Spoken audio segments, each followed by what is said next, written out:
Hi guys, so welcome back to Flat Water, Flat Earth. It's been a little while since I've done the episode where I'm just talking to you from my own point of view as opposed to reading to you from a book.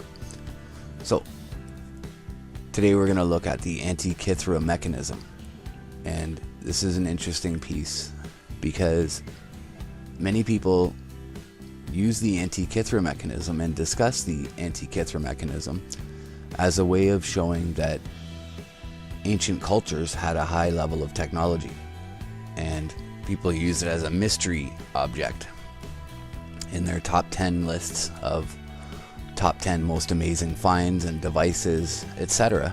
So there's been a video on YouTube for some time saying, 3,000-year-old clock found underwater, 3,000-year-old timepiece found underwater.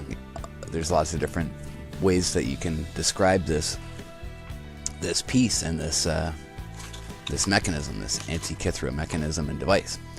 So, why am I talking about the Antikythera mechanism? Why is it? What does it have to do with flat Earth? Well, one other amazing thing about the Antikythera mechanism is that it itself proves Earth flat. After being found for many years, nobody could decode the gears in it and get it to work properly. I'll show you some of the photos here. I have to be careful for copyright that I don't play some of these people's movies, or it'll come up as a copyright problem, so I just have to show you stills.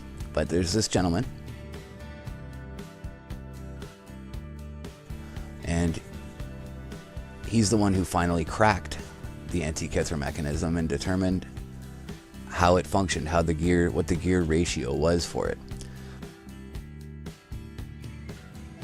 Before this, we had lots of X-ray technicians and lots of studies. People studied the Antikythera mechanism for a long time, for 30, 40 some odd years.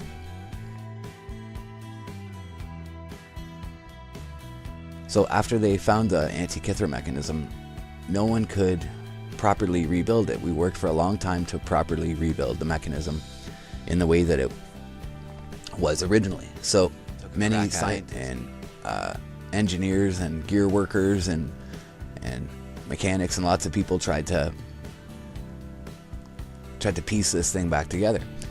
And every time that they put it together, it wouldn't function properly. It wouldn't actually function in any meaningful way, until this man plugged in the geocentric flat Earth coordinates for the planets above. When he put in the gearings using the geocentric model, the Ptolemaic geocentric static plane Earth ratios for the movements of the planets and the wandering stars, the luminaries, once he put in the coordinates of a geocentric model for Mars and the other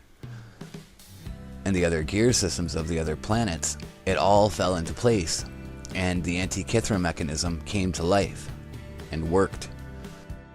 And another amazing part about the Antikythera mechanism that disassembles the argument used by many NASA fans saying that flat Earth can't be real because NASA is able to predict eclipses, and yet the Antikythera mechanism, this ancient device using geocentric figures, predicts eclipses with incredible accuracy.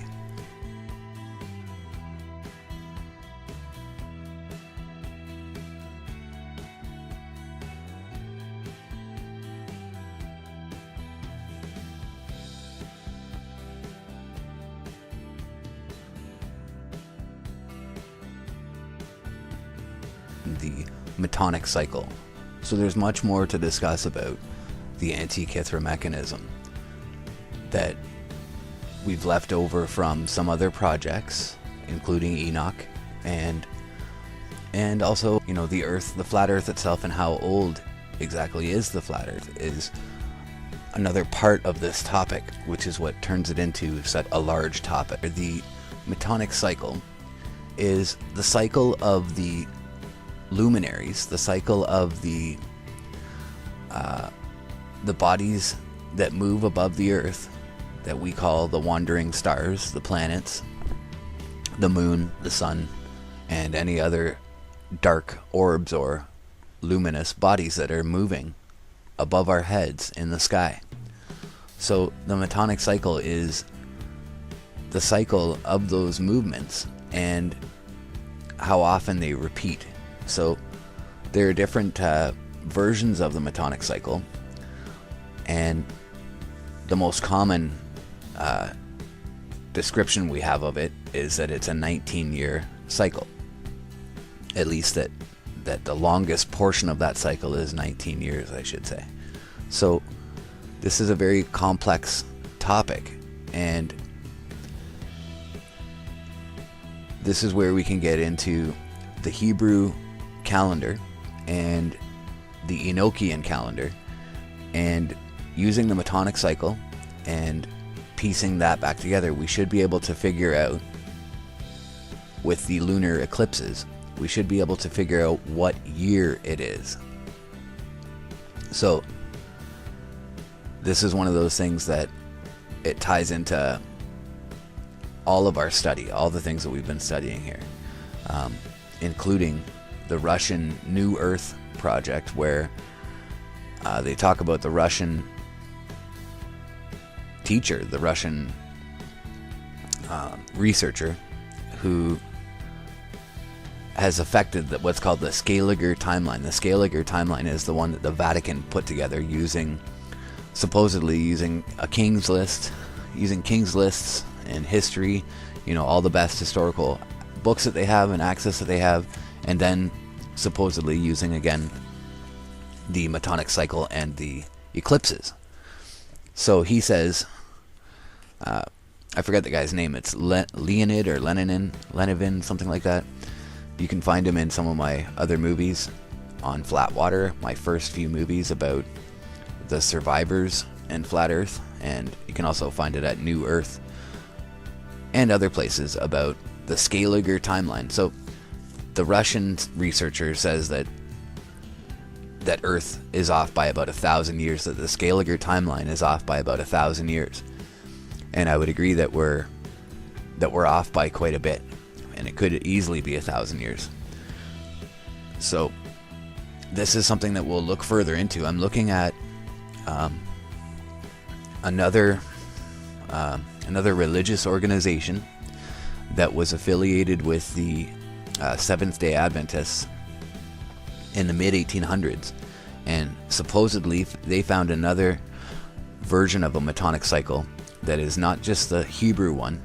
It's actually a modification of the Hebrew, and supposedly, according to them, it's more accurate than the Hebrew version of the Metonic cycle and version of the calendar. So it's something that I'm going to continue to look further into, and I'm going to have to develop I'm going to develop something up out of that. So we'll look forward to that. Don't be looking for that, in the next few weeks or in the next few days.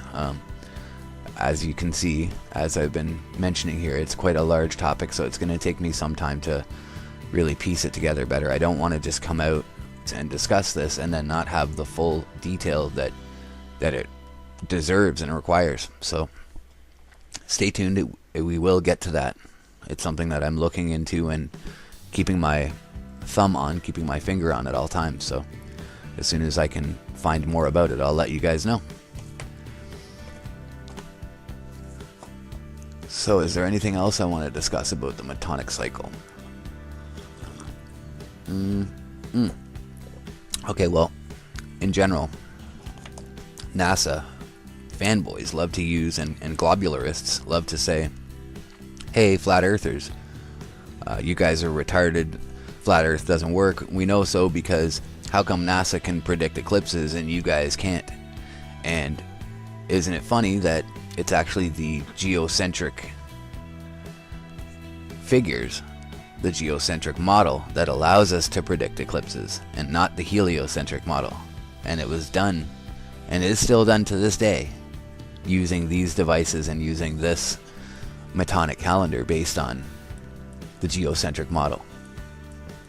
So now I'm going to link the original movie so that you guys can watch the original with all the detail from the actual scientist himself, explaining that he needed to input the geocentric rings, the geocentric model for Mars and for the other wandering stars, and that then the Antikythera mechanism magically came to life and worked and began to predict eclipses.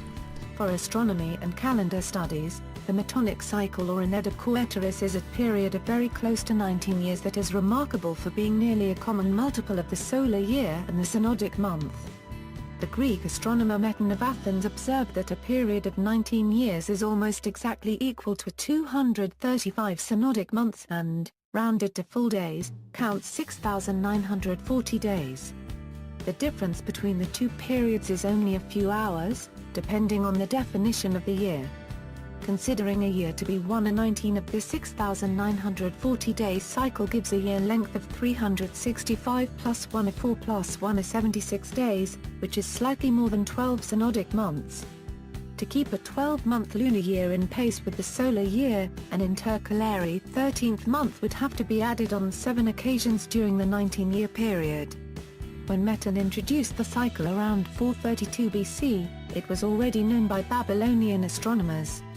A mechanical computation of the cycle is built into the Antikythera mechanism.